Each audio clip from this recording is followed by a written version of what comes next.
आइए तो अब थोड़ा चिंताजनक आंकड़े आए हैं आज इन्फ्लेशन के, लेकिन इस पर बातचीत करने के लिए हमारे साथ बहुत खास मेहमान ऑयस्टर कैपिटल के founder and CEO Atul Joshi ji जुड़ चुके हैं। अतुल सर, बहुत बहुत स्वागत है आपका।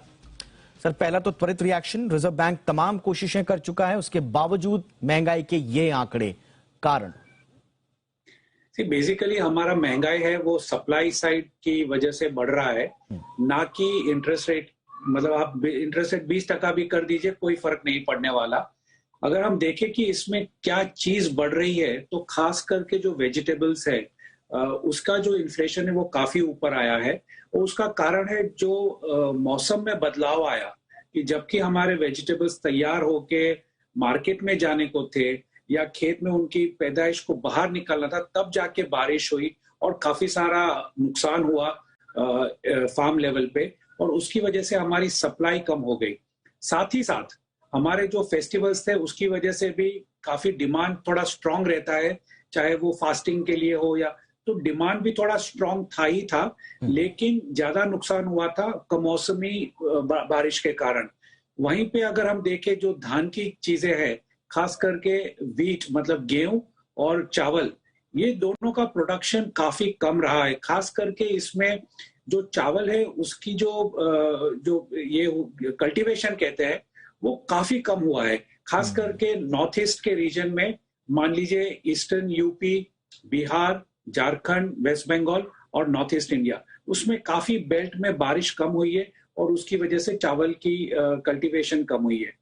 लेकिन मैं ज्यादा ध्यान दूंगा गेहूं की तरफ, क्योंकि गेहूं के आंकड़े अवेलेबल नहीं है। ठीक है, लेकिन जो फूड कॉर्पोरेशन ऑफ इंडिया का जो स्टॉक है वो लास्ट ईयर सितंबर के हिसाब से 50% कम है, 50% कंपेयर टू लास्ट ईयर कम है गेहूं का स्टॉक। तो थोड़ा दबाव अगले महीनों में चावल के ऊपर और गेहूं के ऊपर भी आता दिखाई देगा। पिछले 2-3 महीनों में, पिछले 2-3 हफ्तों में जो बारिश हुई है, खास करके गुजरात, महाराष्ट्र, वो कमौसमी बारिश के कारण हमको ऑयल सीड्स में भी थोड़ा, खास करके सिंग के उत्पादन के ऊपर थोड़ा दबाव दिखेगा। कॉटन का थोड़ा प्रोडक्शन खराब हो चुका है, तो कोई अच्छा समाचार नहीं दिख रहा है। सारे चिंताजनक विषय है, खास करके एग्रीकल्चर को रिलेटेड। बिल्कुल सर, बट सर, मैं आपने स्टेटमेंट की शुरुआत में जो कहा कि आप रेट हाइक्स कितना मर्जी कर दीजिए, 20% तक चला जाए कोई फर्क नहीं पड़ेगा, तो रिजर्व बैंक अगर दरें नहीं बढ़ा रहा होता और साथ ही साथ पेट्रोल डीजल के दाम अगर बढ़ाए गए होते जो कि स्थिर हैं कई महीनों से, तो आंकड़े कुछ और नहीं होते, फिर भी यही होते। ज्यादा फर्क नहीं पड़ता, मेरे हिसाब से ज्यादा फर्क नहीं पड़ता, क्योंकि हम अमेरिका नहीं है। अमेरिका की चीज अलग है, वहां की थियरी अलग है। अमेरिका अगर ब्याज दर बढ़ा देता है तो बाय एंड लार्ज जो अमेरिका की जो पॉपुलेशन है, सबकी कुछ ना कुछ तो लोन वहां पर है। तो जैसे ही ब्याज दर बढ़ती है उनकी स्पेंडिंग कैपेसिटी कम हो जाती है। दूसरी चीज, ब्याज दर बढ़ने से यूएस डॉलर अप्रिशिएट हो जाता है, तो उनको इंपोर्ट सस्ता पड़ जाता है। वो चाहे खाने पीने की चीजें वो इंपोर्ट करते हैं, ऑयल इंपोर्ट करते हैं, सारी चीजें जो वो इंपोर्ट करते हैं वो सडनली सस्ती हो जाती है। तो ये जो चीज है कि हम इंटरेस्ट रेट बढ़ाने से कंट्रोल में आ जाता है सीपीआई इन्फ्लेशन, ये वहां के लिए 100% करेक्ट है। लेकिन इंडिया के लिए हम तो मतलब 80% हम डोमेस्टिक प्रोडक्शन और डोमेस्टिक कंजम्पशन है, एग्रीकल्चर को कुछ लेना देना नहीं है इंटरेस्ट रेट के साथ। तो हमारी एकदम परिस्थिति अलग है। तो फिर क्या करें, क्या किया जाए, क्या ऑप्शंस हैं? अभी जो है वो आरबीआई को एक, अगर हम देखें जो लास्ट पॉलिसी आरबीआई ने कही थी, वो उसमें उन्होंने ग्रोथ के लिए फिर से एक शब्द डाला है कि वो ग्रोथ की तरफ भी देखेंगे। उसके पहले अप्रैल से लेके अगस्त तक जितनी भी पॉलिसी के स्टेटमेंट है उसमें ग्रोथ नाम का शब्द ही नहीं था। आरबीआई की पॉलिसी में उनका पूरा फोकस इन्फ्लेशन के ऊपर था। तो उनको भी पता है कि धीरे धीरे करके इंडस्ट्रियल प्रोडक्शन नीचे आ जाएगा, जीडीपी नीचे आ जाएगा।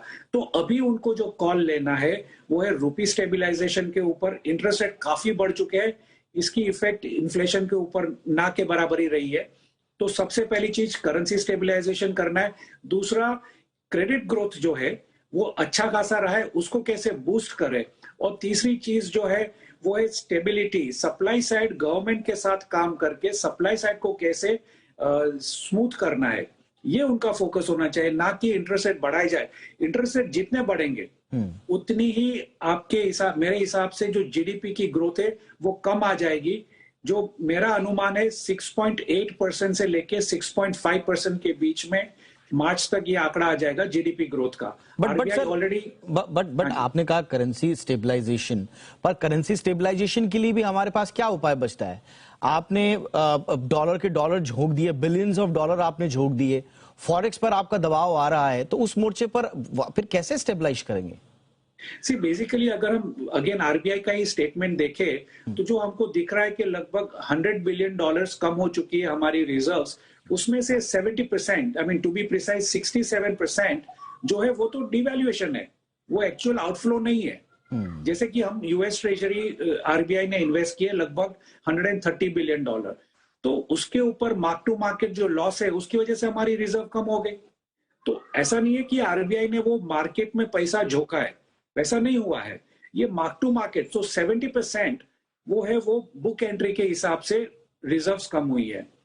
तो आरबीआई की जो इंटरवेंशन है काफी कैलिब्रेटेड है और मैं उनको एक्चुअली धन्यवाद दूंगा कि काफी अच्छा काम किया है आरबीआई ने as far as currency stabilization is concern.